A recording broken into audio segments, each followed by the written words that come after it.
Child, imagine standing before the tallest palace in the land. Gold shines from the walls. Servants bow as a queen passes. Songs are sung about her beauty. Every young girl dreams of living such a life. To become the wife of a king seems like winning a place among the stars themselves. But hidden beneath the silk, the jewels, and the endless praise was a terrible secret. In some ancient worlds, the king's death did not always end with the king.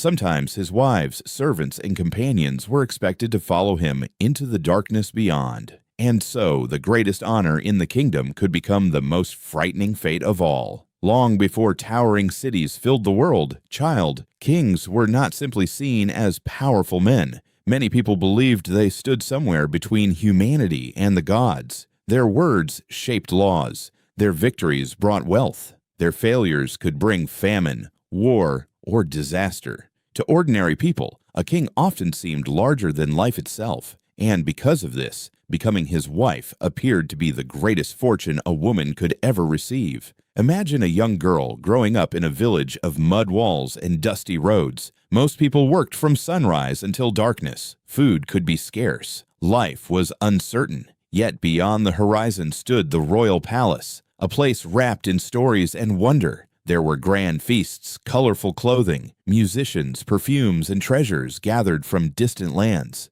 To enter that world meant escaping hardship and gaining a position that others could only dream about. When a woman became a king's wife, she often gained status not only for herself, but for her family as well. Her relatives could receive gifts, protection, and influence. People treated her with respect. Servants attended to her needs. Her name might be remembered long after others had been forgotten. From the outside, it looked like a life of privilege and safety. But ancient societies often viewed the world very differently from how we do today. Death was not always seen as an ending. For many cultures, it was a doorway leading to another realm. The king who ruled in life was expected to continue ruling after death. If he needed servants in his palace while alive, why would he not need servants beyond the grave? If he required advisors, guards, and wives during his earthly reign, many believed he would require them in the next world as well. This idea may sound strange now,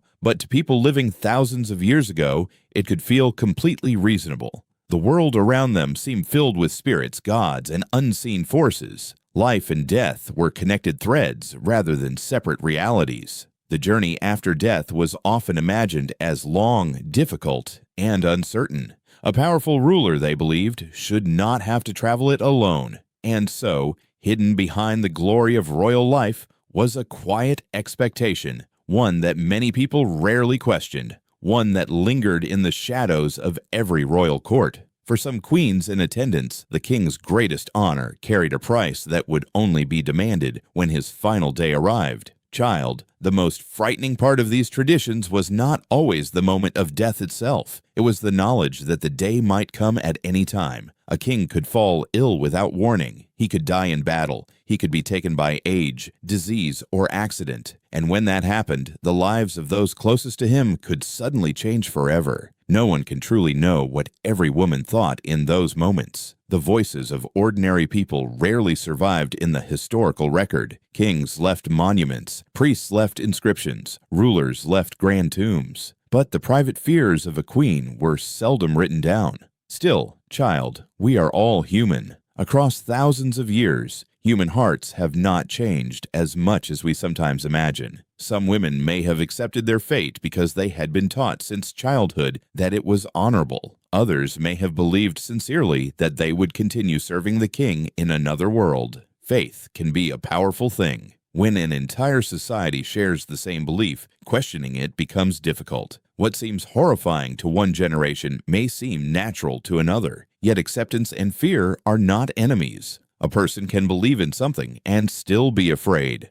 A queen might have understood what was expected of her while secretly hoping the day would never arrive. She might have looked at the palace gardens, listened to music drifting through the halls, or watched the sunset from a balcony and wondered how much time remained. The pressure came not only from belief, but from society itself. Honor, reputation, family loyalty, and tradition surrounded people like invisible walls. Refusing such expectations could bring shame not only upon an individual, but upon an entire family. In communities where everyone shared the same worldview, resistance was far more difficult than it appears from a modern perspective. And so many people found themselves trapped between duty and survival. The king's death was mourned, yet for some it also became a moment of personal terror. The ceremonies, prayers, and rituals that surrounded royal burials may have appeared grand and sacred from the outside. Beneath the surface, however, there were likely hearts filled with uncertainty, sorrow, and helplessness. The palace that once seemed like the safest place in the kingdom could suddenly feel like a cage whose door had quietly locked long ago. And over time,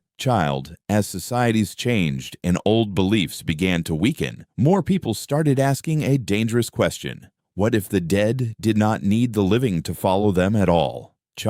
That question slowly changed the world. These traditions did not disappear in a single day. They faded over centuries as old beliefs gave way to new ones. Religions evolved, philosophers challenged ancient assumptions, kingdoms rose and fell. Little by little, more societies began to see human life as something that should not be sacrificed for the dead, no matter how powerful those dead rulers had once been. As ideas spread between cultures, practices that had once seemed unquestionable started to appear unnecessary. People still honored their kings. They still built tombs and monuments. They still mourned their rulers with great ceremonies. But increasingly, they came to believe that the dead could make their journey without taking living companions along the way. Today, when we look back at these ancient customs, it is easy to ask how anyone could have accepted them. Yet history often teaches a humbling lesson. Most people do not choose the beliefs they are born into, they inherit them.